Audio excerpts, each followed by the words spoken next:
बिस्मिल्लाहिर्रहमानिर्रहीम। नाजी असबाद से मैं इकबाल जिंजुआ। आप देख रहे हैं मेरा यूट्यूब चैनल इकबाल जिंजुआ व्यूज़। आप सबसे गुजारिश है कि आप इस चैनल को सब्सक्राइब करें, शेयर करें, लाइक करें। नाज़रीन, आज हम आज़ाद कश्मीर की सियासत पे बात करेंगे और इसके साथ आपको ये बताएंगे कि सरदार तनवीर इलियास जो साबिक वज़ीर-ए-आज़म आज़ाद कश्मीर थे, उनका पीपल्स पार्टी में शामिल होने के बाद क्या कुछ सियासत का रुख बदला, या जिस तरह से सोशल मीडिया के ऊपर बातें हो रही हैं या बहुत सी ऐसी पोस्टें हैं कि सियासी तब्दीली आ गई है, बहुत बड़ा फ़र्क पड़ेगा। इस पे कुछ थोड़ा सा जायज़ा लेते हैं। सबसे पहले सरदार तनवीर इलियास जो पहली दफ़ा 2021 में इलेक्शन में आए थे पीपल्स पार्टी पीटीआई के प्लेटफार्म से, तो उस वक्त उनके जो नज़रियात थे, उनकी जो बातें थी, उनका जो विजन था या उनके पास जो प्रोजेक्ट थे, वो बड़े फेयर एंड सिंसियर थे आज़ाद कश्मीर के लिए। और दूसरी बात ये थी कि वो उनके पीछे जो हाथ था वो पीटीआई के चेयरमैन इमरान खान का था। और फिर सरदार तनवीर इलियास अपनी उन तमाम इलेक्शन मुहिम के दौरान तकरीरों में और अपने उस बात में ये कहते थे कि मैं सब कुछ इमरान खान के लिए करता हूँ, मुझे किसी किस्म की कोई वो ज़रूरत नहीं है। इमरान खान अगर एक इशारा कर दे तो मैं जो तूफ़ान है वो बर्पा कर सकता हूँ।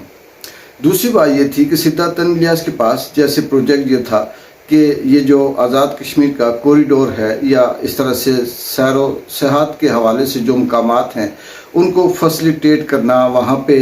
होटल बनाना, वहाँ एक सियाहती मकाम को दूसरे सियाहती मकाम से जोड़ना, सड़कें बनाना, लिफ्टें लगाना, इस तरह से प्रोग्राम थे और ये भी बहुत पॉजिटिव थे आज़ाद कश्मीर के लिए। दूसरा उनका ये भी था, महाजरीन के हवाले से भी था। फिर गिलगित बल्तिस्तान जो जीबी है उसको मुजफ्फराबाद से जोड़ना, और इस तरह से और भी जो पाकिस्तान से आज़ाद कश्मीर के अंदर तामीर और तरक्की के हवाले से कुछ ऐसी कंपनीज थी जो बिज़नेस के हवाले से यहाँ पे इन्वेस्ट करती और रोज़गार में इजाफा होता। ये उनका जो मकसद था, नज़रिया था, वो ये था। और इसके अलावा छोटे छोटे ऐसे और बेशुमार मंसूबे, प्रोग्राम, माल के अंदर क्या बनाना है, यहाँ पे किस तरह से बिज़नेस को डेवलप करना है, या पता नहीं फिश फार्म बनाएंगे, पता नहीं क्या क्या करेंगे। और ये सारे प्रोग्राम जब लोगों ने सुने तो वो इसलिए पुरुमीद हो गए कि सरदार तनवीर इलियास और इनके जितने भी चाहने वाले, ये इनके इर्द गिर्द जो सियासी रहनुमा थे, वो अपनी तकरीरों में भी ये कहते थे कि ये काम होगा और ज़रूर होगा। इसलिए होगा कि सरदार तनवीर इलियास को किसी फंड की या किसी ऐसे हुकूमती पॉलिसी की ज़रूरत नहीं है, क्योंकि इनके पास अपना इतना है कि अगर ये चाहें तो ये सब कुछ खुद से भी कर सकते हैं। लोगों ने उम्मीदें बांधी, शर्की बस्ती बाकी दीगर बाग के लोगों ने, कि अब आज़ाद कश्मीर के अंदर बड़ी तामीर और तरक्की होगी और रोज़गार के बहुत से मौके आएंगे। उन्होंने सरदार तनवीर इलियास को जैसे तैसे था कुछ परसेंट अवाम ने वोट दिए और कुछ परसेंट फार्म 47 जैसे होता रहता है जो शुरू से होता आया है, उस तरह से करके उन्हें जिता दिया। जब जीत गए तो उसमें ये भी था कि सरदार तनवीर इलियास यहाँ पर एमएनए नहीं बनेंगे, बल्कि वो आज़ाद कश्मीर के वज़ीर-ए-आज़म की उम्मीदवार हैं। फिर अचानक कुछ ऐसा था कि नियाज़ी साहब वो वज़ीर-ए-आज़म बने, लेकिन ये भी शायद कोई स्क्रिप्ट का हिस्सा था। लेकिन कुछ अरसे के बाद, कुछ महीनों के बाद नियाज़ी साहब को हटा दिया गया और सरदार तनवीर इलियास वज़ीर-ए-आज़म आज़ाद कश्मीर बन गए। जब ये बन गए तो उस वक्त भी वज़ीर-ए-आज़म आज़ाद कश्मीर सरदार तनवीर इलियास के जो मिशन थे, जो नज़रियात थे, जो प्रोग्राम थे, जो प्रोजेक्ट थे, वो सारे के सारे कहीं ना कहीं से ज़िंदा थे, सुलग रहे थे। लेकिन फिर अचानक कुछ ऐसा हुआ कि सरदार तनवीर इलियास के ऊपर कुछ छोटे मोटे अटैक होने लगे। अटैक मीन कभी बिज़नेस पे, कभी सेंटोरस के हवाले से, कभी पार्टनरशिप के हवाले से, कभी किसी हवाले से, कभी ये भी खबरें आती कि उनके रूम में कोई घुस गया है, रात को कोई उन्हें डराता है और इन्हें इस तरह से धमकाता है। बात यहाँ तक पहुँच गई कि उन्हें बहुत सी ऐसी मुश्किलात का सामना हो गया जिनका उन्होंने कभी सोचा भी नहीं था। यहाँ तक भी खबरें चली कि सेंटोरस के अंदर उनका 3% हिस्सा है, बाकी कुछ नहीं है। फिर ये भी खबरें आने लगी कि वालिद साहब ने उनको अलग कर दिया, फलाना कर दिया। ये सारी चीज़ें ये मैं इसलिए बता रहा हूँ कि ये उस स्क्रिप्ट का शायद हिस्सा हो। फिर उसके बाद ऐसा हुआ कि सरदार तनवीर इलियास साहब मुख्तलिफ जगहों पे जाते तो वो जो बात करते वो सच है, वो अज़ल से पाकिस्तान की आज़ाद कश्मीर की 70 साल तारीख के अंदर वो बिल्कुल हकीकत है, उसमें कोई उसे जुटला नहीं सकता। उनकी ये बात होती थी कि मैं क्या करूं, हम जो प्रोजेक्ट लॉन्च करते हैं, जो बनाते हैं, या कहीं ज़मीनें लेने की बात करते हैं, जैसे गंगा चोटी हो गया, तोली पीर है, या अदर जो भी बंजोसा वगैरह इधर उधर के जो सियाती मकाम हैं, हम जिस जगह पे भी जाते हैं वहाँ पर एक आम आदमी उठता है, दरख्वास्त देता है और वो स्टे ले लेता है। जब वो स्टे ले लेता है और अदालत उसे स्टे दे देती है, फिर हम हुकूमत के बंदे नुमाइंदे होकर जब उसकी बात करते हैं तो हमें नाकामी होती है और जगह जगह पे ये रुकावटें हैं, जिसकी वजह से ये कहना आसान था कि आज़ाद कश्मीर की तामीर और तरक्की में अगर कोई रुकावट है तो वो अदलिया है। फिर इस तरह से एक बहाना मिल गया और इसको बेस बनाया और अदलिया की तौहीन का बेस बनाया, फिर केस बना, फिर वही रातों रात जो फैसला होना था हुआ और सिद्धार्थ तन्वीर इलियास को नाअहल करार देकर हुकूमत से हटा दिया गया। जब हुकूमत से हटा दिया गया, उन पे कुछ पाबंदी लग गई कि वो मज़ीद इतने साल सियासत नहीं कर सकते, ये नहीं कर सकते, वो नहीं कर सकते, क्योंकि तब तक वो पाकिस्तान तहरीक इंसाफ के मेंबर, कारकुन या जो भी कहें वो थे। फिर जैसे पाकिस्तान के अंदर होता आया है या हो रहा है, इसी तरह से आज़ाद कश्मीर में भी हुआ। उन्हें अंदर खाने जो भी था, डील हुई, बात हुई, धमकी आई, जो भी था, उन्होंने पाकिस्तान तहरीक इंसाफ छोड़ा और फिर पाकिस्तान तहरीक इंसाफ की चेयरमैन इमरान खान के हवाले से वो कुछ बातें की जो शायद के किसी गरीब मातर मंगते को अगर आप लाखों करोड़ों रुपए दें तो शायद वो बातें वो भी ना करें, लेकिन तन्वीर इलियास साहब जो अरबपति अपने आप को कहते हैं, उन्होंने वो बातें की। ये इमरान खान के खिलाफ बातें करना शायद वो सूसी स्क्रिप्ट का हिस्सा था, जिसकी वजह से उन्हें ये कहा गया होगा कि ये एक इम्तिहान है, ये एक आजमाइश है, ये एक पर्चा है, इसे अगर पास कर लोगे तो आगे आपके लिए ये आसानी होगी। खैर वो पर्चा उन्होंने बड़ी आसानी से पास कर लिया। इमरान खान के हवाले से जो कुछ आया इधर उधर आगे पीछे पता नहीं क्या क्या उन्होंने कहा, वो पिछले व्लॉग में बता चुका था, उस पर ज़रूरी नहीं है कि मैं मज़ीद बात करूं। लेकिन पास हो गए। जब पास हो गए तो फिर वही वाला स्क्रिप्ट है, पता ही ना चले, इधर से किसी ने दरख्वास्त दी, उधर से दी, उधर से दी, वैसे दिया और इनका केस ख़त्म हो गया और ये सियासत में बहाल हो गए। जब बहाल हो गए तो ये जो पाकिस्तान के अंदर वही पुरानी जो खेल है सियासत की, वही पाकिस्तान में जहांगीर तरीन ने जो इस्तेकाम पाकिस्तान पार्टी बनवाई गई थी जहांगीर तरीन से, इनको फिर उसमें शामिल कर दिया गया। फिर कुछ दिन ये इस्तेकाम में पाकिस्तान पार्टी की जहांगीर तरीन की तारीफ़ें करते रहे, उधर उसकी बात करते रहे, मैं इस्तेकाम पार्टी का कारकुन हूँ, मैं आज़ाद कश्मीर के अंदर भी उसे लॉन्च करूँगा और उसी के प्लेटफार्म से हम आज़ाद कश्मीर में आइंदा इलेक्शन लड़ेंगे। ये बातें भी चलती रही और बाद में पता चला कि सरदार तन्वीर इलियास साहब तो अभी इस्तेकाम पार्टी में हैं और जहांगीर तरीन साहब वहाँ से छोड़ गए, मीन की पार्टी ख़त्म हो गई। फिर इनके पास कुछ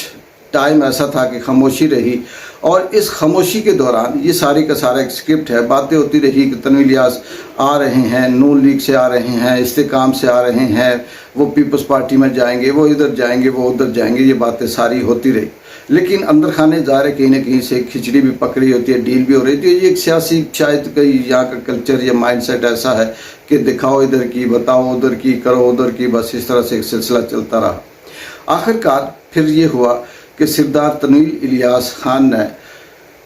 ज़ियाउल कमर साहब और सरदार कमर जमान साहब की मशावरत के बाद या उनकी बात के बाद या उनसे सब कुछ होने के बाद या उनकी सपोर्ट के बाद कराची में जाकर पाकिस्तान पीपल्स पार्टी में शमूलियत इख्तियार की। जब शमूलियत इख्तियार की तो वहाँ पर जो उनके साथ जैसे एक रिवाज है बना हुआ है,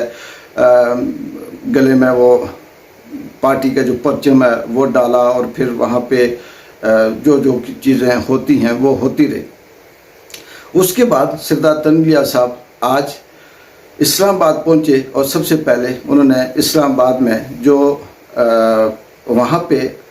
पीपल्स पार्टी का जो परचम था वो लहराया, ये परचम कुशाई की और इनका जो F8 के अंदर अपना पार्टी ऑफिस था जो सरदार तन्वीर इलियास का था, उसको पीपल्स सेक्रेटेरिएट का नाम देकर ये कहा कि ये अब पीपल्स सेक्रेटेरिएट है।